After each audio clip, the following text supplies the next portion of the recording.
Question I asked, I was like, how much do you feed it? It sounded like I was buying a hamster at a pet store, where do they figure it out on their own? Or the big message they tell you, they're like, all right, whatever you do, let's just try not to shake this baby. That's the number one goal. And they tell it to you almost like, obviously you're gonna wanna shake the baby, but it would be just so awesome if you just did not shake this baby. And then I watched a video of a guy, and he was like, here's what I do when I feel like I want to shake my baby. Like, he was like, I take walks, you know? I walk about 70 miles a day. I walk a lot. I've barely seen this baby. And then I signed a certificate, like I was in kindergarten, that said, all right, I'm not going to shake the baby. Like, quit asking me. I didn't even think of it till you guys brought it up. I've never heard the word shake so much in my entire life. Like, that's all we talked about for 3 days. And the first night we got her home, I remember she was like crying for like 6 hours, and you're like delirious and confused. And I was like with my wife, and I was like, wait, are we supposed to shake this baby? Like, is that what they said, dude? We didn't shake her, so I feel like I gotta say that. Like, you guys don't have to call somebody. We have rocked her pretty hard, though. But it's, you know, we have a daughter now, and so it's getting, 2-year-old daughter. It's getting pretty serious between me and my wife now, and it's, I don't know. I was living in New York when my daughter was to be born. She was not born here, though. We flew home. She was born in Tennessee. I didn't want her to be born in New York, I don't need her growing up thinking she's better than me. Yeah.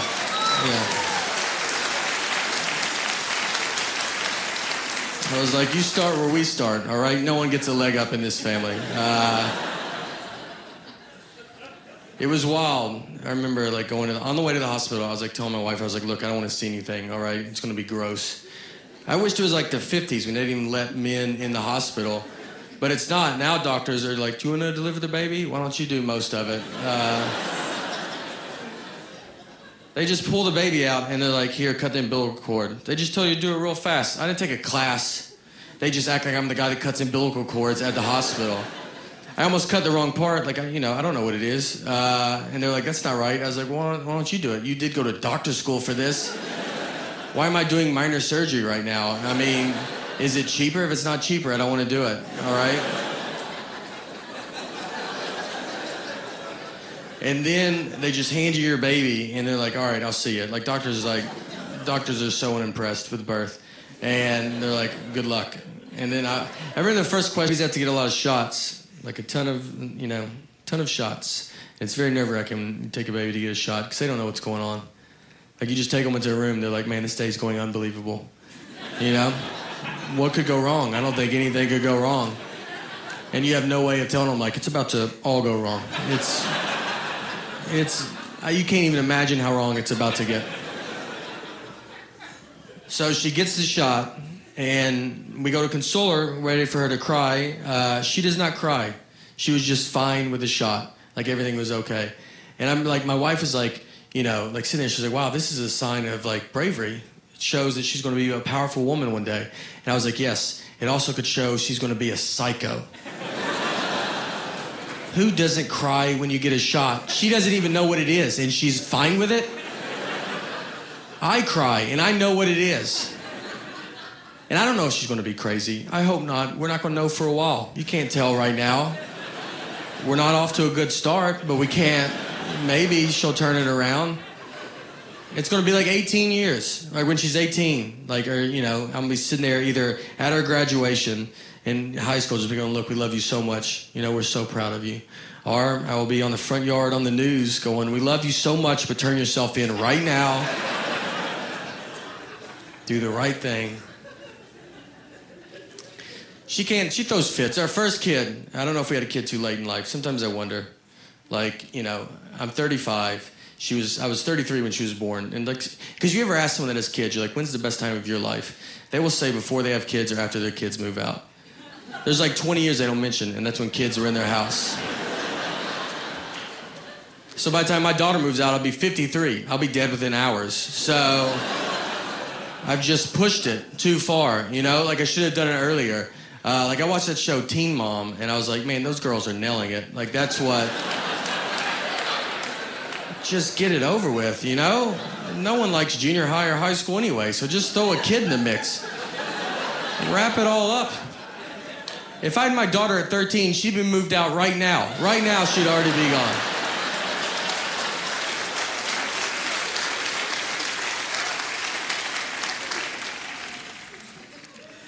I will be excited, like, thank you. Wow. Wow. Sorry, thank you. Thank you. Thank you. All right. It's, you know, I'll be honest with you, I don't think the show's gonna be as good as that. Like, I think I will let you guys down. Thank you guys so much. That was unbelievable. You guys are great. And it's just, you know, I feel like we've peaked, so let's just get doing it, something. All right. I'm very excited to be here. My name is Nate. I'm married and stuff. This is what marriage feels like, by the way, what it feels like in here right now. It's just one person talking and the other's like, I'm going to get out of here.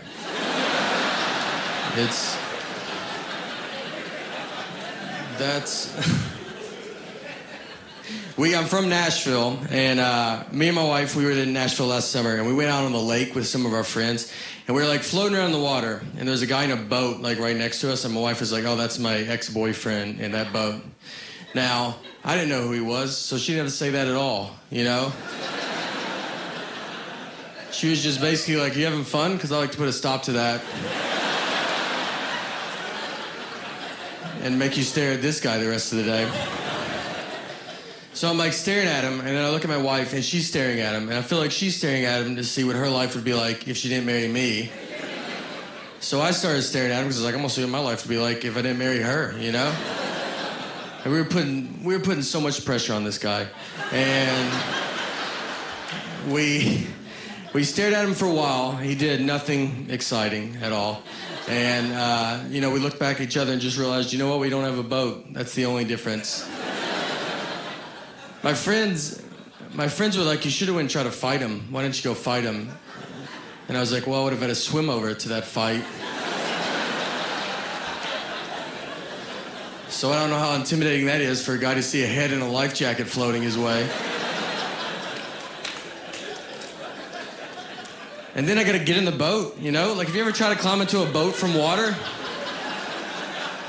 It's not aggressive. It takes an hour if no one is in the boat. Like, if he's in there, I'm never gonna get in. I would need his help. I'd be like, could you help me into this boat? I can't tell you why, but I really need in this boat. Me and my wife fight a lot, like normal, you know, like normal fighting. It's easy to fight when you're married, I think. Marriage and prison are the two easiest places to start to fight. Everybody's really tense and on edge, you know, no one remembers why they got there. My wife will get mad like when I hang out with my buddies. She's always like, oh, you always have so much fun with your friends. You always laugh with them a lot. You know, you never laugh that much with me.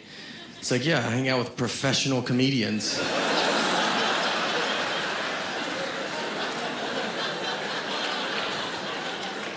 It's a pretty good time, you know? Like, they make jokes, new jokes every day. She doesn't make jokes ever. She makes a lot of lists. She does do lists, though. Just a ton.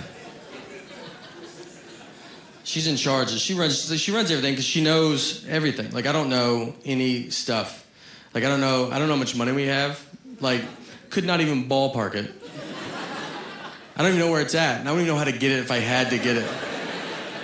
What bank we go to? I don't know. Like, you know, I can't get robbed because, like, if some guy's like, let's go to the ATM, you know, it's like, well, I guess we gotta wait for my wife to get here. She can't leave me because I wouldn't know how to get stuff, you know? Like, she can't even die. If she starts dying, I'll die so much faster than her because I don't know what to do. Like, I don't have to call her mom and be like, hey, did she ever bring up bank stuff to you at all? Did you ever talk about that? Or what did she do for a living? Do you know?